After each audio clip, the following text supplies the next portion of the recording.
अकील अब्बास जाफरी का एक शेर है, रहिए अहबाब से कटकर कि वबा के दिन है। सांस भी लीजिए हटकर कि वबा के दिन है।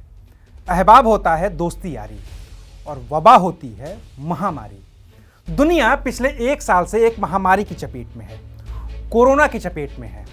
इससे बचने के लिए कई देशों में अब वैक्सीनेशन प्रोसेस शुरू हो चुकी है। अपने यहाँ भी कुछ दिनों में वैक्सीनेशन शुरू हो ही जाएगा। 16 जनवरी इसके लिए तारीख निर्धारित है। लेकिन इस दरमियान एक और महामारी तेजी से अपने पैर पसार रही है। इस महामारी का नाम है बर्ड फ्लू, जिसकी फिलहाल देश के 9 राज्यों में पुष्टि हो चुकी है। इस बीमारी के बारे में मैंने आपको तफसील से पिछले वीडियो में बताया था, उसका लिंक कमेंट बॉक्स में है। लेकिन आपको इतनी जहमत न करनी पड़े, इसलिए संक्षेप में फिर से बता देता हूं कि यह बीमारी फैलती है एक वायरस से, जिसका सीधा असर पड़ता है पक्षियों पर। वायरस का नाम है H5N1। इसे एवियन इन्फ्लुएंजा भी कहते हैं। यह पक्षियों से पक्षियों में ही फैलता है। संक्रमित पक्षी के संपर्क में आने से इंसान भी बीमार हो सकता है, हालांकि इंसान से इंसान में नहीं फैलता है। और एक बार जब इसका असर इंसानों पर पड़ता है तो बीमारी जानलेवा हो जाती है। बर्ड फ्लू की मृत्यु दर करीब 60% है और देश में यही सबसे बड़ी चिंता है। वैसे चिंता इस बात की है कि क्या इस दौरान चिकन और अंडा खाना बंद कर देना चाहिए। कई राज्यों ने पोल्ट्री फार्म बंद कर दिए हैं, पार्क बंद कर दिए हैं। चिकन और अंडे के दाम 1/4 रह गए हैं। मीट के दाम तेज हो गए हैं और लोगों में एक तरह की दहशत हो गई है। लेकिन इस बारे में विश्व स्वास्थ्य संगठन का साफ तौर पर कहना है कि अच्छे से पकाए गए चिकन और पोल्ट्री प्रोडक्ट में बर्ड फ्लू का वायरस बिल्कुल भी नहीं होता है। ये वायरस गर्मी की वजह से मर जाता है, लिहाजा अब भी आप चिकन और पोल्ट्री प्रोडक्ट खा सकते हैं। बाकी देश के केंद्रीय मत्स्य पशुपालन एवं डेयरी मंत्री गिरिराज सिंह ने भी ये साफ कर दिया है कि मीट और अंडा अच्छे से पकाकर खाएंगे तो घबराने की कोई जरूरत नहीं है, कोई बीमारी नहीं होगी। बर्ड फ्लू को लेकर के देश में एक पैनिक सा बन गया है। ये अब रोग ऐसा रोग है जो अच्छे से पका के खाने पर किसी को तकलीफ नहीं।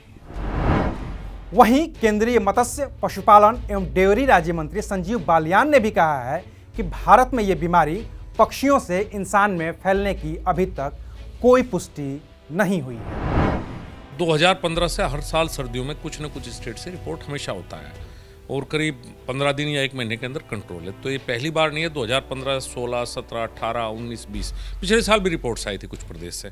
तो हर साल सर्दियों में कुछ दिन के लिए आता है। अच्छी बात यह है कि लोकलाइज्ड है, कहीं पूरे देश में फैलने की अभी तक इसकी कोई वो नहीं है। और जहाँ भी है वहाँ कहा गया है कि अच्छी तरह से अगर जो बर्ड्स हैं उन्हें डिस्पोज ऑफ किया जाए, या तो जलाया जाए या दाब दिया जाए, और एक सावधानी बरती जाए चारों तरफ देख के। या हरियाणा में जहाँ है वहाँ कलिंग की जाएगी बर्ड्स की। इसमें प्रदेश सरकार और केंद्र सरकार मिलकर किसानों की मदद भी करती हैं। तो इसको हम कहीं ना कहीं रोकने की स्थिति में होंगे। तो ये कोई नया नहीं है, हर साल लगातार हो रहा है। हालांकि लोगों को अब भी यकीन नहीं हो रहा है, उन्होंने चिकन और अंडा खाना छोड़ दिया है। वैसे लोगों की जानकारी के लिए बता दूं कि 2003 से 2020 के बीच दुनिया भर के कुल 17 देशों में 862 लोगों में बर्ड फ्लू की पुष्टि हुई थी। इनमें से 455 लोगों की मौत हो चुकी है। अच्छी बात यह है कि भारत में अब तक एक भी इंसान में बर्ड फ्लू की पुष्टि पिछले 17 साल के दौरान नहीं हुई है। इन 17 साल में भारत में 24 बार बर्ड फ्लू का अटैक आया है, फिर भी लोग बचे हुए हैं। WHO के मुताबिक अगर किसी इंसान में बर्ड फ्लू होता है तो उसे तेज बुखार, बेचैनी, खांसी, गले में दर्द, शरीर में दर्द और ऐसी कई बीमारियों का सामना करना पड़ सकता है। इसके अलावा पेट दर्द, छाती में दर्द और डायरिया भी हो सकता है। सांस लेने में थोड़ी बहुत तकलीफ हो सकती है, निमोनिया हो सकता है और मानसिक तौर पर परेशानी का सामना करना पड़ सकता है। बाकी तो अपडेट यह है कि उत्तर प्रदेश, दिल्ली, महाराष्ट्र, मध्य प्रदेश, राजस्थान, गुजरात, हिमाचल प्रदेश, हरियाणा और केरल में बर्ड फ्लू के मामले सामने आ चुके हैं। इस वजह से इन राज्यों में हजारों पक्षियों को मारने और उन्हें गड्ढा खोदकर दफन करने के आदेश दिए गए हैं। कई इलाकों को रेड जोन में तब्दील कर दिया गया है। लोगों को वहां आने जाने से मना कर दिया गया है और वहां भी कोरोना जैसा प्रोटोकॉल लगा दिया गया है।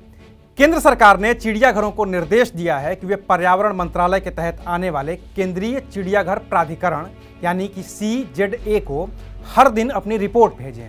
ऐसा उन्हें तब तक करना होगा जब तक कि इस पूरे क्षेत्र को रोगमुक्त घोषित नहीं कर दिया जाता। वहीं पक्षियों के मारे जाने और पोल्ट्री फार्म को बंद होने की वजह से इनको चलाने वालों को हर दिन लाखों का नुकसान हो रहा है। पहले भी जब ऐसे लोगों का नुकसान हुआ है तो सरकार की ओर से उन्हें मुआवजा दिया गया है, उन्हें राहत दी गई है। आंकड़ों के मुताबिक पिछले 16 साल के दौरान पोल्ट्री फार्म वालों को केंद्र सरकार की ओर से करीब करीब 400 करोड़ रुपए की सहायता राशि दी गई है। बाकी जाते जाते आपको फिर से एक बार याद दिला दें कि भारत में अब तक किसी भी इंसान में बर्ड फ्लू का इन्फेक्शन नहीं पाया गया है। फिर भी सावधानी ज़रूरी है, वो बरतते रहिए। और हाँ, कोरोना गया नहीं है, उसका भी ध्यान ज़रूर रखिएगा। शुक्रिया, आप देख रहे थे अनकट।